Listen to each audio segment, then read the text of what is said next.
parar nem pensar, retroceder nunca, desistir jamais. Então vamos lá comigo. 1, 2, 3. Parar nem pensar, retroceder nunca, desistir jamais. Jamais. Nos dias de hoje nós podemos encontrar alguns cristãos passivos demais. Podemos encontrar cristãos passivos, cristãos pacatos, cristãos com sua fé domesticada. Gente que pode ser capaz de olhar somente para o céu e não ter o mesmo ímpeto que cantam para possuir a terra, para avançar, para desfrutar, e muitas vezes colocam a culpa de suas faltas, até de seus fracassos terrenos, nos anjos, na vontade de Deus, alguma coisa que não aconteceu, nos outros, porque muitas vezes eles não têm, são pacatos demais para possuir a terra. Eles ficam olhando para o céu e deixam os outros possuírem a terra. Pastor, o que o Senhor está falando? Josué 1:11, olha o que esse texto diz. Não é o texto que nós vamos trabalhar hoje, mas é para a gente entender. Eu quero alinhar a sua mente para onde eu quero chegar. Percorram o acampamento e ordene ao povo que prepare as provisões. Daqui a 3 dias vocês atravessarão o Jordão nesse ponto, para entrar, tomar posse da terra que o Senhor, o seu Deus, dá a vocês. Quer dizer, o Senhor, seu Deus, dá a terra, tem inimigo dentro da terra que Deus deu, e você tem que tomar, possuir. Quer dizer que Deus libera promessas, Deus libera bênçãos, Deus dá a terra para o povo, mas eles precisam entrar e tomar posse, possuir. Precisamos ter uma fé incomum, uma fé que te acorda mais cedo, que te sacode da cama e que fala na tua cara assim: vai tomar posse do que é teu. Uma fé que te acorda e fala assim: vamos possuir a terra, vamos em busca daquilo que é nosso. Mateus 11, versículo 12, vai dizer assim: e desde os dias de João o Batista, Mateus 11, versículo 12, e desde os dias de João Batista até agora, o reino dos céus é tomado à força, e os que usam de força se apoderam dele. Não podemos ser cristãos pacatos demais, não podemos ser cristãos domesticados. Você precisa ter uma fé ousada, intrépida. Jesus não chamou os desocupados quando ele começou a reunir os seus discípulos. Ele chamou quem estava pescando, ele chamou quem estava plantando, ele chamou quem estava colhendo impostos, ele chamou quem estava trabalhando. Você já percebeu que às vezes na igreja, quem está servido, parece que vem mais coisa para ele fazer? Quanto mais você serve, mais vem. Porque Deus não dá trabalho para quem não trabalha, Deus dá trabalho para quem trabalha. Porque Deus está em busca daqueles que realmente estão construindo algo. Hebreus 11:1 vai nos dar uma definição sobre fé. Ora, a fé é a certeza daquilo que esperamos, a fé é a substância daquilo que se espera, e a prova das coisas que não vemos. A fé é a certeza daquilo que esperamos. Esperamos fala de esperança, de ter esperança em algo que você não vê. Esperança em algo que está na frente, você ainda não viu, mas você tem esperança que aquilo vai acontecer. Você ainda não viu, ainda não aconteceu, ainda não se manifestou, mas você tem esperança. O conceito sobre fé precisa ser realmente alinhado dentro de nós, porque podemos, nesse texto, dar muita importância somente à fé e pouca importância à esperança. Só que o texto não fala só sobre fé, ele também fala sobre esperança. A esperança também tem um destaque. A fé é a substância daquilo que eu espero. A esperança também está em foco no texto. Porque se não há esperança, Se eu não estou esperando por algo, a fé não tem com o que trabalhar. A fé vai trabalhar com aquilo que você espera. O problema de muita gente não é não ter fé. Algumas pessoas, o problema delas não está na fé. Está, meu querido prefeito, em não ter esperança. A vida de muitas pessoas pode somente se resumir a seguir as regras, seguir uma velha rotina de sempre, mesmas coisas de anos, e não tem algo novo, sem algo maior sendo gerado, sem algo maior sendo esperado, sem algo maior sendo produzido, sem algo maior sendo pensado. Para que você vai precisar da fé se você não tem nada novo esperando? Você não vai precisar da fé para fazer as mesmas coisas que você faz todo dia. Você faz isso naturalmente. Você não precisa de uma força sobrenatural para fazer o que você já faz da sua rotina. Se você não está esperando algo novo, se não tem algo mais grandioso, se não tem algo maior à sua frente, você não está mirando, não tem algo desenhado, que você realmente está esperando, a que sua esperança está que algumas coisas aconteçam, a sua fé não vai trabalhar, porque ela não tem com o que trabalhar. Para que a fé se não tem algo maior sendo esperado? A fé não é um acordo que se faz. Muitas pessoas, tem advogados aqui, advogados, tem algum advogado? Tem mais advogados, que estudando direito, meu amigo Caio, estudando direito, a senhora advogada. A fé não é um acordo. Muitas pessoas nos processos judiciais, pela demora que um processo pode ter e pelo dinheiro que ele pode gastar no meio do processo, o que eles fazem quando eles preferem não esperar? Eu não vou esperar esse tempo todo, eu não vou esperar 2 anos. Eles não querem passar pelo processo, então eles fazem um acordo. A fé não é um acordo. A fé não faz acordos, a fé encara processos. Existem pessoas que não aceitam acordos. Elas simplesmente vão até o final. Elas querem chegar aos fatos. Elas estão dispostas a encarar os processos. Custem o que custar, doa o que doer. Eu vou encarar os processos, porque fé não faz acordo. O fato é que podemos ter algumas pessoas com 30 anos desanimados, 25 anos querendo jogar a toalha. Eu não aguento mais. 40 anos, já deu para mim, não quero saber mais de nada. Desesperados e querendo abandonar algumas coisas. Em alguns momentos, quando algumas coisas acontecem, quando realizamos algo, quando algumas pessoas estão perto de mim, e às vezes a gente faz algo especial. Hoje foi o primeiro culto domingo lá em Teresópolis, lá de manhã, tinha uma galera, foi legal, tá bastante gente, mas às vezes alguém pode falar assim: ei pastor, tá satisfeito, foi bom, mas não estou satisfeito. Por que eu não estou satisfeito? Porque eu não vou ficar satisfeito com algo que serve para me encorajar a ir mais longe. O problema é muita gente ficando satisfeito com aquilo que só devia te encorajar para você ir mais fundo, mais longe, botar mais força no que você deseja fazer. E às vezes ficamos satisfeitos com aquilo que não significa que você não celebra, não significa que você não se alegra, que você não acha bom, mas você simplesmente não se satisfaz com aquilo que deve te encorajar para ir mais longe.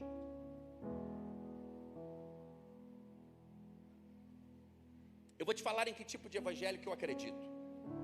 Eu acredito no evangelho que restaura da lama, ergue do pó, coloca a pessoa de pé, lava, purifica, restaura, regenera, aviva, transforma a sua história, mas leva pessoas a lugares que ela ainda não foi, leva ela ao crescimento. Eu acredito nesse evangelho. Restaura do pó, limpa, lava, cura, restaura, e leva a pessoa a viver uma vida que nunca pensou em imaginar a viver. Eu acredito em uma igreja que é cheia do fogo, que ama a palavra de Deus, é cheia do poder do Espírito Santo, mas que faz algo com o poder que recebe. Que não adianta receber muito poder e estudar muito e não transformar isso em algo especial. Uma Uma igreja precisa receber, levar ao crescimento e enviar as pessoas, para que elas deem frutos, para que os frutos dela permaneçam, para que a palavra seja espalhada. Hoje em dia é muito comum as pessoas postarem foto e botar nas legendas. Eu já fiz isso. Ou conversar com seus filhos. Estamos criando memórias. Mas nós não devemos simplesmente criar memórias. Nós devemos edificar memoriais. Memórias, elas podem ser esquecidas, elas podem ser apagadas. Algumas ficam para sempre e outras não. Mas memoriais permanecem. Memoriais são o que a Santa Jesus disse que a ceia é um memorial. Façam isso em memória de mim. É um memorial. Memoriais fazem com que os seus filhos podem chegar em um dia, em um lugar, quando você não estiver mais aqui, olhar e falar assim: eu tive um pai, eu tive uma mãe que fez algo com a fé que teve, que realizou alguma coisa. Olha aí, faz seus netos olharem e falar: tinha um avô, eu tive uma avó que fez algo com a fé que teve, era crente, era servo de Deus, era um homem bom, mas não partiu da terra sem marcar essa terra, deixou um legado, deixou um memorial. Olha o que ele realizou. Os teus bisnetos que nem lembram o nome. Lembra o nome do teu bisavô aí? Lembra o nome da tua bisavó? 3 gerações depois, você quase não lembra o nome. Nós precisamos deixar memoriais, que os filhos dos filhos dos filhos dos filhos dos seus filhos vão olhar e vão falar assim: caramba, eu faço parte de uma geração de gente que construiu algo, que fez algo, deixa um legado, inspiram as outras gerações. Preste atenção que o que você faz hoje vai impulsionar todas as gerações da sua frente. Teus netos, teus bisnetos podem olhar alguma coisa que você fez e falar assim: caramba, eu quero ser assim também.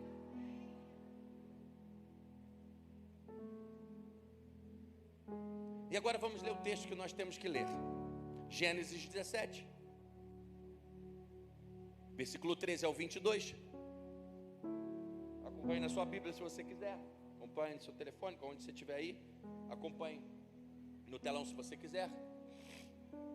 Gênesis 17, versículo 13 ao 22. Um texto muito especial de um personagem bíblico muito especial também, que é o pai da fé, Abraão e Sara.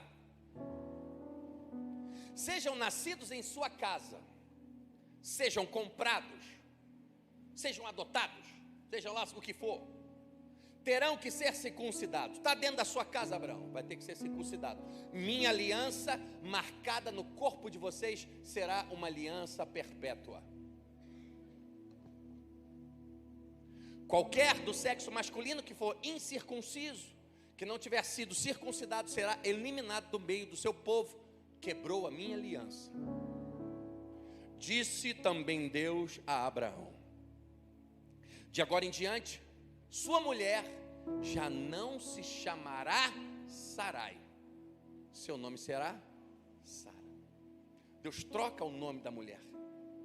Tua mulher não vai se chamar mais isso, não vai ser mais esse nome. Não chama ela mais assim, porque eu também não vou chamá-la mais assim, porque agora eu não enxergo ela mais assim. Para mim ela é essa pessoa, não é mais Sarai, é Sara. Eu a abençoarei, também por meio dela darei a você um filho. Sim, eu a abençoarei e dela procederão nações e reis dos povos. Sara era estéril, não podia ter filhos, mas Deus estava dizendo que tinha nações, tinham reis dentro dela. Tinham nações e tinham reis dentro de uma barriga estéril.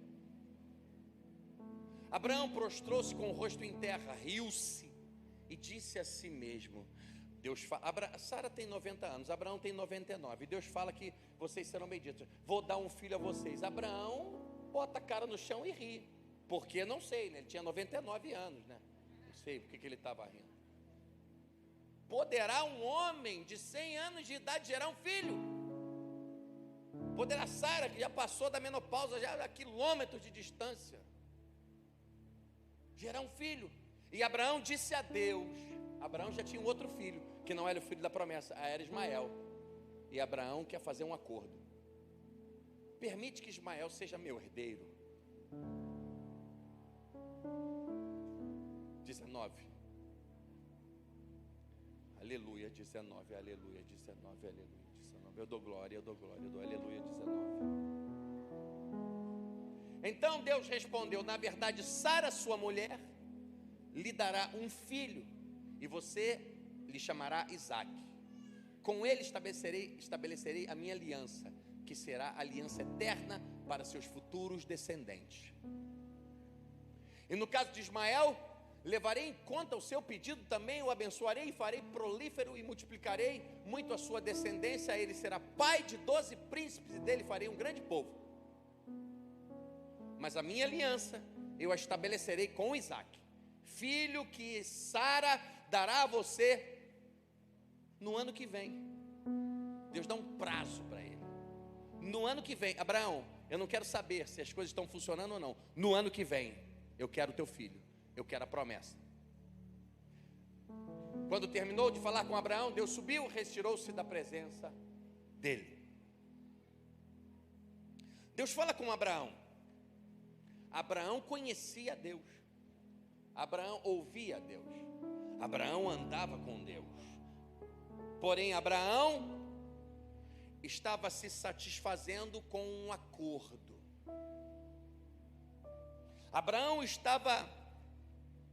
Deus faz uma promessa, ele fala: ai Deus, vai dar muito trabalho desse jeito, será que não dá para fazer desse jeito?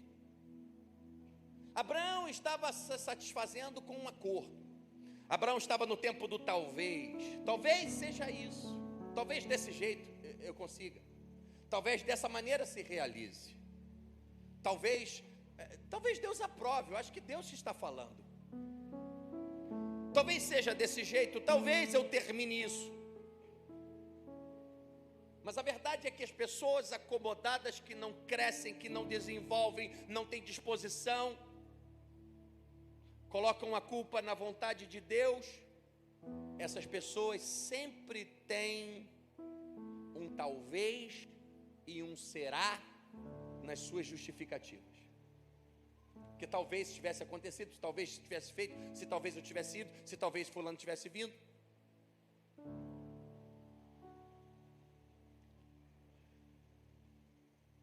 Ou porque o talvez tranquilize a espera, e talvez Deus aprove para fazer os acordos. Quem não quer encarar processos faz acordos, mas a fé não faz acordos. A fé encara os processos. Quem não quer lidar com a espera faz acordos. Quem não quer lidar com a oposição, quer dizer que você quer crescer e não quer enfrentar problemas, você quer avançar e não quer lidar com oposição, não quer lidar com algumas adversidades e situações adversas, você não quer crescer. Você não pode se iludir achando que sua empresa vai crescer e você vai dobrar o que você fatura na sua empresa, ou que você vai crescer profissionalmente, seu salário vai aumentar e que algumas coisas vão acontecer e você não vai enfrentar problemas, objeções, oposições. Quem não quer encarar os processos e lidar com os embates que a vida proporciona e que a vida tem, fazem acordos. Aliança. Vou te falar de 5 coisas que eu vejo nesse texto, de Deus, nessa conversa de Deus com Abraão. Primeira coisa, aliança vem antes da circuncisão. Deus estabelece uma promessa e uma aliança antes da circuncisão. O que vem a ser circuncisão? É aquela operação de fimose que crianças fazem, porque isso tinha um significado especial para os judeus. E Deus requeria isso. Tinha uma questão de saúde, tinha muitas coisas envolvidas. Deus dá a Abraão, era uma marca da aliança do povo de Deus. Deus dá a Abraão aliança antes da circuncisão. A circuncisão simbolizava o corte de uma pele, o corte da sujeira da carne e de algo que é um símbolo de cortar algo que não é essencial, que pode não ser produtivo. Você tem algo que não te ajuda a ser produtivo, a reproduzir, a multiplicar? Corte fora, porque isso pode te atrapalhar. A circuncisão pode ser vista como um significado literal da remoção do prepúcio, ou também pode ser interpretada simbolicamente como a remoção de algo que não é necessário e que não representa algo tão especial assim. Deus dá promessa, Deus primeiro libera a promessa, Deus libera uma palavra, e só após isso Deus libera um comando para a circuncisão.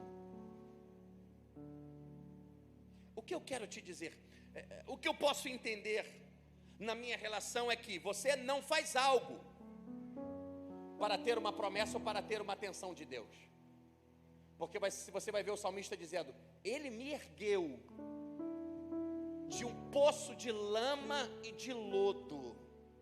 Você não precisa fazer algo para ter a atenção de Deus, para receber uma promessa de Deus liberada sobre você. Você recebe a promessa, recebe a atenção de Deus, e então você pode fazer algo.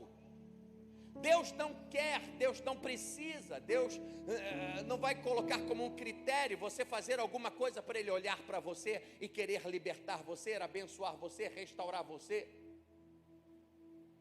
ou liberar alguma promessa sobre a sua vida. Você não faz algo bom para ser salvo. Eu sou salvo e por isso eu faço algo bom. Eu não faço boas ações, eu não levo comida de madrugada, eu não dou cesta básica. Inclusive, se você puder, semana que vem traz 1 quilo de alimento. Tem muitas pessoas que a gente precisa ajudar, tá? Eu esqueci de falar. Eu não faço uma doação, uma boa ação para ser salvo. Eu faço porque eu sou salvo. Eu não faço uma boa ação para ter Deus, eu faço porque eu já tenho Deus. Deus sinaliza a promessa e a sua aliança com Abraão antes da circuncisão. Abraão só se circuncida porque já tinha promessa. Já tinha algo que estava gerando esperança. Já tinha algo agindo dentro dele. Deus já havia feito uma promessa: você vai, tem nação dentro da sua mulher, tem nação dentro de você, vocês vão ser pai de multidões. Eu tenho uma promessa, será Isaac, não será Ismael, vai acontecer algo. Então Abraão faz algo, porque ele já tinha uma promessa. Abraão tinha algo para olhar à frente. Sem esperança de algo maior no futuro, você não gera uma necessidade de usar a sua fé no presente. Abraão faz alguma coisa no presente, porque ele já tinha uma promessa para o futuro. Já tinha algo especial, grandioso na frente para ele olhar. Se você não tem nada para te desafiar todos os dias à sua frente, você não irá levantar cedo para produzir e para ir em busca daquilo que você está vendo no seu futuro. A verdade é que quando Deus faz uma promessa, Deus coloca um alvo na nossa frente. Deus não faz uma promessa para te deixar descansando, Deus faz uma promessa para agitar você. Ah, pastor, então eu não tenho fé, é por isso que eu não avanço, por isso que eu não cresço. Não, você não avança é porque você não tem esperança em nada maior à sua frente. Não tem nada maior, não tem nada grandioso desafiando você suficientemente para você começar a botar a sua fé em ação. A sua fé vai trabalhar se a sua esperança estiver viva. Se você não espera por nada, se não tem algo grandioso à sua frente, você não tem nada maior do que você está fazendo, desafiando os seus limites, a sua fé não vai trabalhar. O fato é que a esperança em você vai colocar a tua fé para trabalhar. Você não tem fé, eu não estou crescendo porque eu não tenho fé, não. Você não está agindo em fé porque a tua esperança não está funcionando, não tem algo maior à sua frente. 2 Timóteo 1, versículos 5 e 7 vai dizer assim: recordo-me, 2 Timóteo 1:5 vai dizer assim: recordo-me de sua fé não fingida, que primeiro habitou em sua avó Lóide e em sua mãe Eunice, e estou convencido de que também habita em você. Paulo falando para Timóteo: por essa razão, torno a lembrar que se mantenha viva o dom de Deus que está em você, ou seja, que esse dom, desperte o dom que está em você, mediante a imposição das minhas mãos. O Deus está falando para ele: Timóteo, eu sei que você está sendo desafiado. Timóteo foi um jovem colocado para tomar conta de uma igreja ainda jovem, e Paulo está falando para ele: não se intimida não, desperta o dom que há em você, cara, não deixa a tua fé adormecer não. Segunda coisa, que eu vejo no texto, Deus muda o nome de Sarai para Sara. E uma mudança de nome pode significar uma mudança de vida. Uma mudança de vida pode significar uma mudança de futuro, uma mudança de destino. Você não pode ser quem você é hoje com a mesma identidade que você era no passado. Você não pode ser a mesma pessoa hoje que você era no passado. Você não pode querer se tornar alguém maior ou melhor no futuro com a mesma cabeça sendo a mesma pessoa que você é hoje. Não é um novo tempo que vai gerar uma nova vida. Algumas pessoas chegam no final do ano e geram aquela esperança, é o novo ano, agora vai ser, e bota roupa amarela, e bota roupa branca, e bota roupa isso, e dá 3 pulos, joga rosa no mar, e faz o caramba 4. Porque gera uma esperança que esse ano, esse é o ano do não sei o que lá. O meu horóscopo disse que esse ano é que eu vou arrebentar. O meu mapa astral disse que esse ano, sinto te dizer, se você não mudar, o teu ano não será melhor. Não é um ano novo que vai trazer uma vida nova, é uma vida nova que traz um ano novo. Se você não muda, teu futuro não muda. Agora, se você muda, se você melhora, teu futuro melhora. Você não pode ser quem você é e ser quem você era ao mesmo tempo. Você precisa decidir, enfim, quem você deseja se tornar. E Deus começa a alinhar, um alinhamento na vida de Sara, na casa deles, para eles se tornarem aquilo que Deus desejava que eles se tornassem. Deus mudou o nome de Sara, alinhando eles para o futuro. Sara significava a mulher que veio de Ur, a mulher que era idólatra, a mulher que era estéril. Então ela ainda continuava estéril e Deus deu um nome para ela. Você é princesa, você vai ser reprodutiva, tem uma nação dentro de você. Deus começou a chamar ela de outra coisa que ela era. Deus começou a chamar a existência as coisas que não existem como se já fossem. Deus mudou o nome para Sara, princesa de Deus. Antes de o milagre acontecer, antes de Isaac vir, Deus estava dizendo: não espere a promessa se cumprir para em si você mudar e se tornar a pessoa que eu desejo que você se torne. Nosso mal é esperar as coisas acontecerem para nós nos adequarmos. Deus está falando assim: eu vou mudar o nome antes. O filho não nasceu, mas o teu nome está mudado antes. Começa a se comportar de maneira diferente. Esse dia eu estava com um rapaz, ele estava indo para uma reunião de bermuda, todo largado. Eu falei: tu vai para reunião assim, de negócio? Ah, mas eu sempre vou assim. Ah, sempre vai assim? É por isso que você vai ter sempre os mesmos resultados. Vai para casa botar uma calça, bota uma blusa polo, uma blusa de botão e vai arrumado, cheiroso, rapaz, com o cabelo penteado. Você vai ver como os resultados vão ser diferentes. Preste atenção. Comece a se arrumar, comece a falar das coisas que você deseja viver e pare de falar sobre as coisas que você está vivendo somente. Deus estava falando com eles: é Sara, não é mais estéril, é princesa de Deus, é uma mulher que vai ter uma nação dentro dela. Abraão, eu quero que você pare de chamar ela de Sarai e comece a chamar ela de princesa, de uma mulher que vai ter multiplicação, de uma mulher que tem uma nação dela. Mas Deus, o filho ainda não nasceu. Não importa, eu quero que você se comporte como eu me comporto. Eu não olho para as realidades presentes, eu olho pelo futuro que eu estou construindo. Abraão, comece a chamar a existência aquilo que ainda não aconteceu. Bota essa fé para trabalhar, meu querido. Olhe para frente, gere esperança e dê trabalho para essa fé. Talvez a tua fé não esteja trabalhando e por isso algumas coisas não estão acontecendo. Se alinhe para o milagre antes mesmo dele acontecer.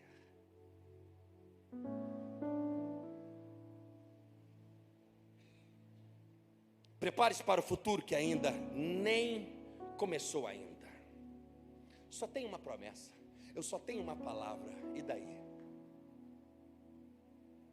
Eu vejo uma pequena nuvem do tamanho da mão de um homem. É pequena. Tá bom, o cara parou de orar, suficiente para mim. Acabe, prepara o carro, está vindo uma grande chuva, mas a nuvem é pequena. Ai, ai, ai, ai, ai, para aqueles que creem, nuvens pequenas carregam tempestades, grandes chuvas. Para aqueles que creem, um sinal pequeno já serve para saber que a coisa grande está vindo. Não havia sinal do futuro, só havia promessa. E Deus instruiu Abraão a se comportar à altura da promessa, a fim de viverem o milagre. Deus está dizendo algo a Sara e a Abraão: mude para viver o futuro. Não espere o futuro chegar para você mudar. Talvez Deus esteja falando com você hoje. Você está esperando muito esse negócio acontecer. Só não acontece porque tu não muda. Muda primeiro, tu vai ver o que vai acontecer. Acorde amanhã se comportando de maneira diferente. Acorde amanhã fazendo o seu dia diferente. O que Deus está dizendo é: se torne um novo eu para um novo tempo. Não é um novo tempo que traz um novo eu, é um novo eu que gera um novo tempo.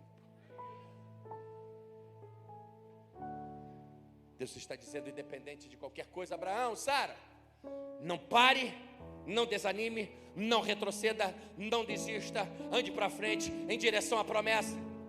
Parar nem pensar, retroceder nunca, desistir jamais. Vem comigo, 1, 2, 3. Parar, desistir. Deus está prestes a mudar o destino de Abraão. Deus está mudando a vida de Abraão e Sara, um casal estéril, e agora ia ter filhos, e um filho que iria gerar uma multidão. Deus começa a fazer um alinhamento na casa dele, para que o novo destino se concretizasse. Quando Deus anuncia a promessa, Deus está começando a dizer: se prepare, prepare a casa para o milagre, prepare a sua casa para o milagre. Comece a se preparar para o milagre.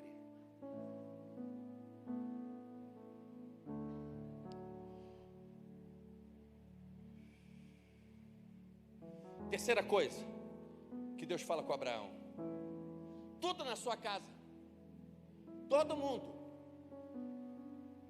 seja escravo, seja adotado, seja filho, todos os homens circuncidados, todo mundo com a marca da aliança, todo mundo com a marca da aliança comigo.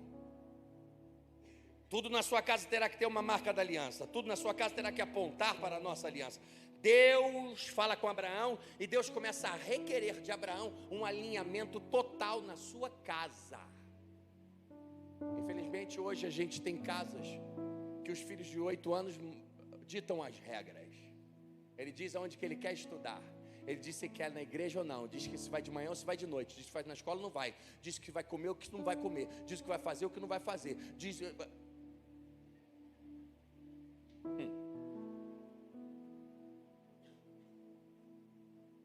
Deus requer um alinhamento de Abraão em toda a sua casa. Uma mesma visão em toda a sua casa. Deus fala: Abraão, eu preciso de todos da casa. É mulher, é marido, é filho, todo mundo que está lá dentro. Todo mundo conectado, entrelaçado numa mesma visão e um mesmo propósito. Um pode estar aqui, o outro pode estar aqui, o outro pode estar lá, mas está todo mundo conectado em uma mesma visão, falando a mesma língua. Você não pode ter o marido querendo ir para o norte e a mulher querendo ir para o sul, o marido querendo fazer isso e a mulher querendo fazer aquilo. Se o tempo agora é para a obra da casa, está todo mundo envolvido nesse projeto. O tempo agora é para comprar o carro, todo mundo envolvido nesse projeto. Porque a bênção de um é a bênção de todos, e a bênção de todos é a bênção de um. Se não tiver a unidade, a casa não anda. Deus está falando: Abraão, eu quero a marca em todo mundo, alinha a casa toda, rapaz. Eu não quero desalinhamento da tua casa. Por quê? Tem uma promessa muito grande na sua casa, para a sua casa estar desalinhada. Deus está falando com alguém: tem uma promessa muito grande na sua casa, para a sua casa estar desalinhada. Começa a nivelar todo um passo cerol fino em geral.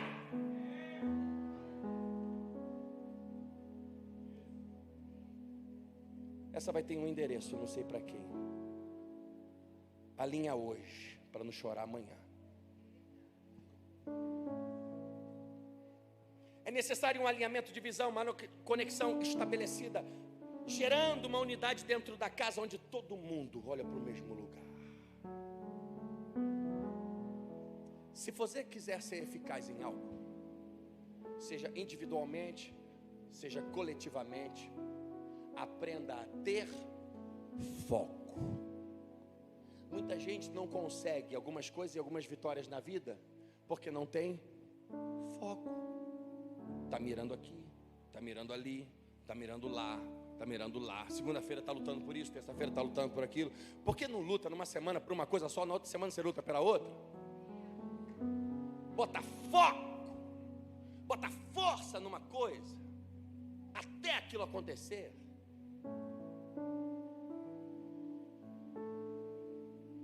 Deus, quando vai criando as coisas,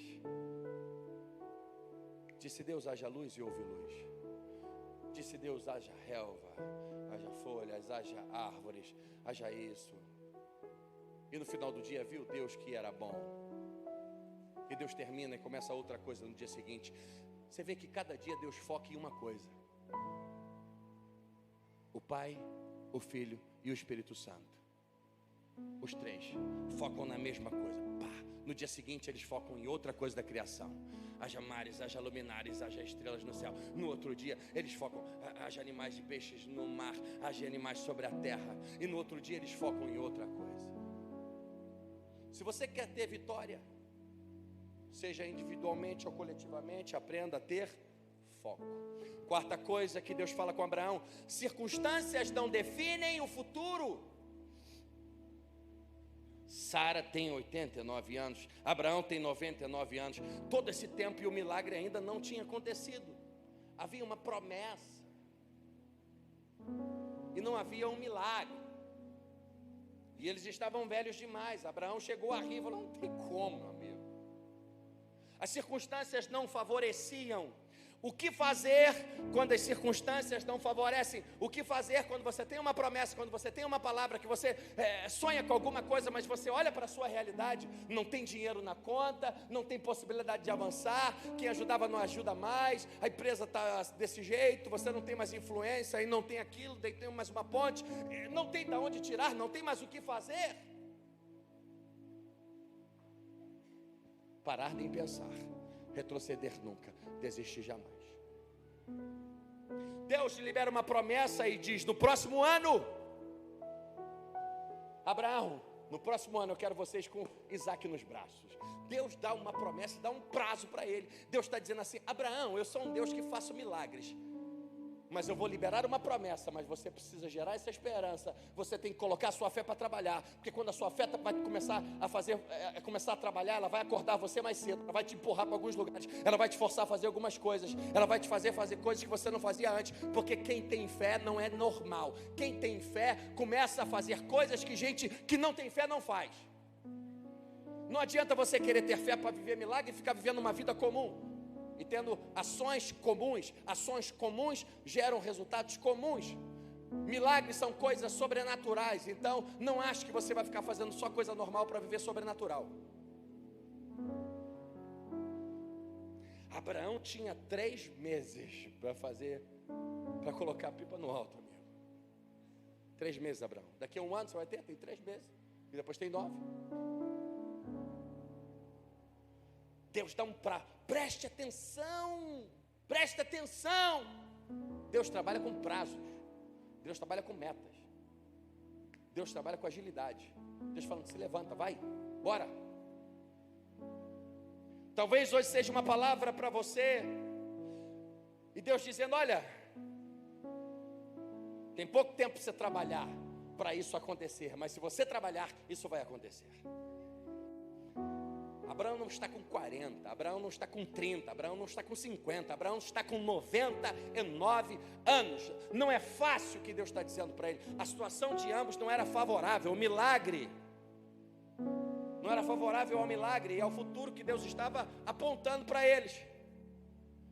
Deus deu uma promessa, mas eles não tinham recursos, eles não tinham como realizar.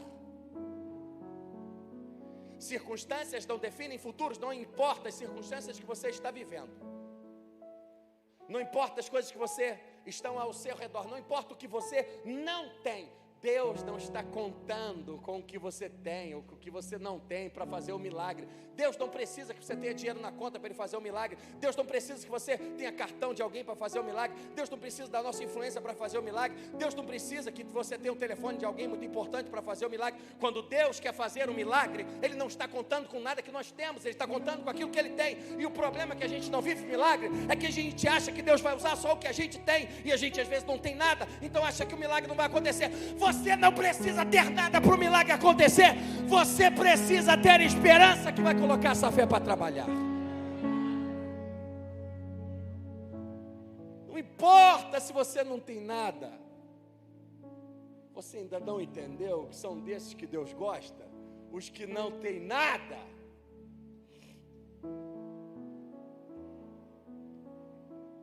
Ah, se eu tivesse acontecido isso, se eu pudesse fazer isso, se fulano tivesse feito isso, se eu tivesse esse dinheiro, se eu não tivesse dessa situação, se ele tivesse aqui, ou se ela tivesse aqui, isso não teria acontecido comigo. O fato é que a fé não tem a ver com se acontecer, se fulano tivesse, se alguém tivesse feito, se eu tivesse dinheiro. Fé não tem a ver com si, fé tem a ver com o apesar. O apesar da fé é apesar de não ter, apesar de não ser, apesar de não vir, apesar de ninguém ter feito. O apesar atropela o si. Apesar de não ter acontecido. Algumas pessoas podem estar orando assim: Deus, olha essa conta, Deus, olha esse problema, Deus, olha essa situação, Deus, olha o que estão falando de mim, Deus, olha o que fizeram comigo, Deus, olha o que aconteceu nessa semana inteira, Deus, olha o dia que eu passei, Deus, olha isso. Você não precisa ficar orando, contando para Deus o que aconteceu, porque Deus sabe o que aconteceu. Você precisa orar a Deus e falar assim: Deus, aconteceu um tanto de coisa, mas eu sei que o Senhor sabe de coisas que ainda podem acontecer melhores que essa. Deus, me conta o que eu preciso fazer para sair dessa situação. Me conta aquilo que o Senhor sabe que eu ainda não sei. Me conta a saída que o Senhor sabe que eu posso ter que eu não sei. Deus, me fala, me dá força para sair desse problema. Mude a sua oração, mude o foco. Deus não sabe somente o que está acontecendo, Deus sabe aquilo que vai acontecer. Para de ficar orando, gastando tempo só contando para Deus o que está acontecendo, porque Ele já sabe. Deixa Ele contar para você o que vai acontecer. E não só aquilo que vai acontecer, mas aquilo que pode acontecer. O louvor pode vir subindo aqui. Pare de dar tanta moral para as circunstâncias e comece a dar crédito à promessa. Comece a falar sobre a promessa. Comece a falar sobre o futuro. Pare de falar tanto do passado, pare de falar tanto dos problemas. Não significa que não iremos ignorar, não iremos resolvê-los. Mas comece a falar, a chamar à existência as coisas que não existem como se já fossem. Abraão riu olhando para as circunstâncias, mas Deus estava falando para ele: rapaz, as circunstâncias estão desfavoráveis, mas você tem reis, tem uma geração, uma nação dentro de você. Deus estava dizendo: eu vou abençoar por meio dela, eu vou dar um filho, você vai se tornar pai de nações. Havia algo especial, preste atenção. No meio das situações desfavoráveis, Deus arranca uma nação, Deus arranca reis. No meio da sua situação desfavorável, Deus vai arrancar o milagre. Deus vai fazer brotar. Deus não precisa de uma terra fértil para fazer uma árvore crescer. Deus não precisa que as coisas estejam todas arrumadinhas na sua casa para operar o milagre. Essa palavra é para sacudir os mortos e levantar as promessas apagadas e esquecidas, e para enfim levantar você, sacudir você, para que você vá realmente em busca daquilo que Deus já prometeu a você e que já liberou sobre a sua vida. Pare de ouvir o som da voz das circunstâncias e comece a dar crédito à voz de Deus. Pare de falar dos problemas e comece a gerar e enxergar e se alimentar da promessa.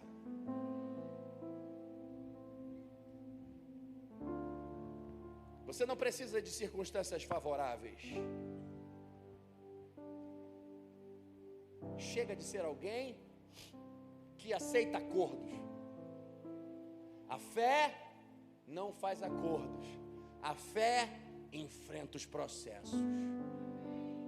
Chega de ser alguém que não luta pelas promessas. Faz acordos porque não quer lutar. Faz acordos para resolver rápido.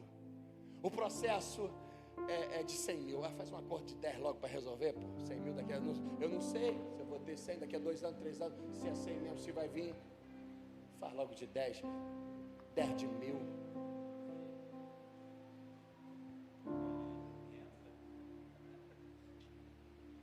Chega de ser alguém que faz acordos e não luta pelas promessas. Chega de ser alguém que foge dos processos, porque não espera o tempo da promessa. Deus não faz acordos, Deus faz alianças. Deus, quando faz a promessa, uma promessa de Deus sobre nós coloca um alvo na nossa frente. Promessas de Deus não são liberadas para deixar a gente no sofá descansando. Promessas de Deus são liberadas para agitar a nossa vida e para tirar a nossa tranquilidade. Eu imagino que depois que Deus se foi, Abraão estava assim: meu Deus do céu,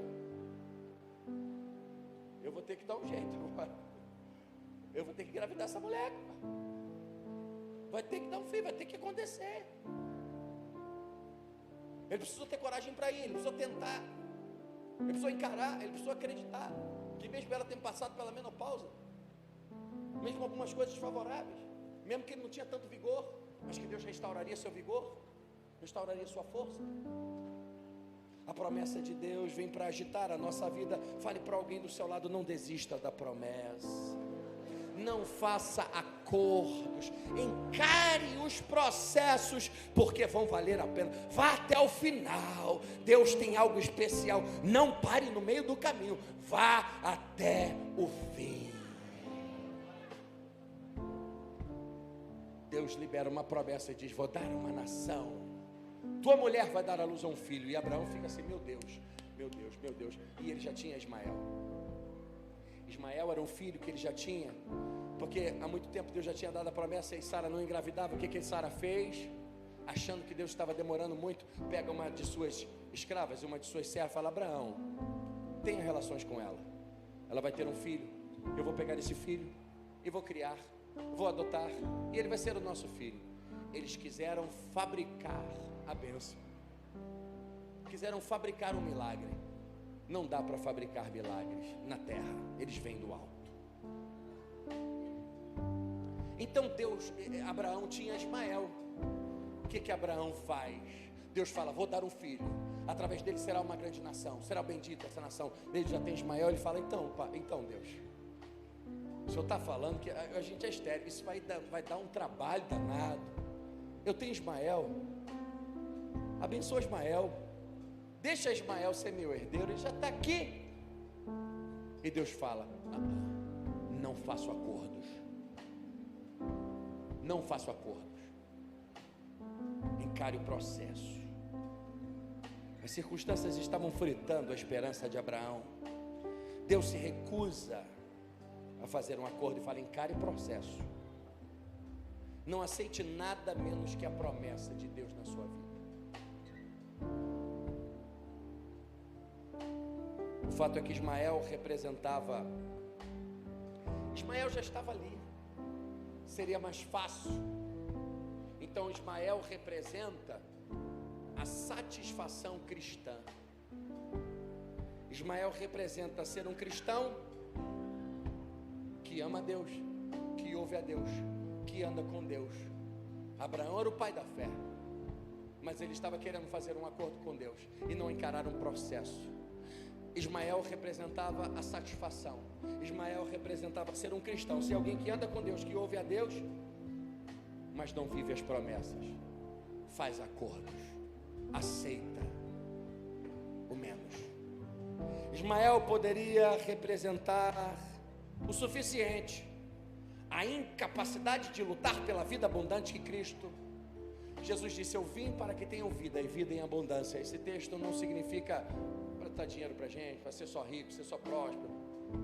Vida abundante significa você vai ter tudo que você precisa para cumprir o seu propósito na terra, seja naturalmente, seja emocionalmente, seja espiritualmente, seja em todas as áreas que você vai precisar. Fique de pé comigo em nome de Jesus. Abraão ri do que ele não está percebendo, daquilo que ele não está enxergando. A quinta coisa que Deus fala com Abraão, é a última coisa. Abraão, você tem um problema. Abraão tinha um problema. Abraão tinha uma situação complicada, que era Ismael, que não era um filho do casamento, era um filho com uma escrava, que agora a mulher dele estava rejeitando. Ele arrumou um problema. Ele tinha uma situação complicada. Ele era o pai da fé e tinha uma situação complicada na vida dele. Ele tinha um erro, ele tinha errado. E eu aprendo o seguinte: conquistadores também têm problemas. Abraão era o pai da fé e tinha um problema, ele tinha errado. Por quê? Porque ele era um homem. Se você espera os problemas sumirem, você nunca vai se levantar para lutar e conquistar a sua história. Não espere os problemas sumirem para você se levantar e ir em busca daquilo que Deus tem para você. Seus problemas não são indicadores da sua falência. Seus problemas não são indicadores do seu fracasso. Os erros que você cometeu não são indicadores do seu fracasso. Cometemos erros e temos que lidar com eles e temos que sofrer as consequências deles, mas eles não significam que você não vai vencer e que você não pode viver uma promessa de Deus. Abraão tinha um erro, Abraão errou e Deus fala com ele: eu sei sobre Ismael, eu sei sobre o erro. Não adianta me pedir para abençoar o teu erro, que eu não vou abençoar. Teu erro é teu erro, você lidar com ele, mas eu também vou saber lidar com o seu erro, porque eu sei que você é um homem e você erra. O importante é sabermos nos endireitar, porque Deus leva Abraão a um caminho do endireitamento. E Deus lhe dá: vou abençoar Ismael, mas não vou abençoar teu erro.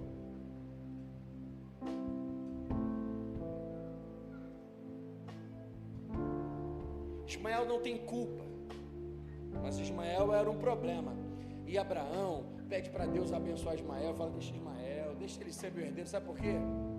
Abraão estava apegado ao problema. Ele estava muito familiarizado com o erro. Ele se apegou emocionalmente. E Deus fala: não dá.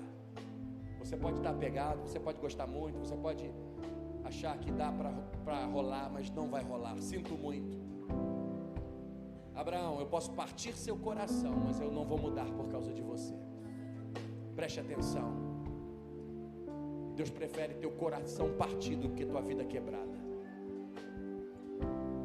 Existe um perigo quando você se apega a algo que não é o certo, e você quer que Deus abençoe algo com apego a um problema. Mas o fato é que alguns problemas, algumas coisas que podemos estar apegados, não podem entrar conosco pelas portas da promessa.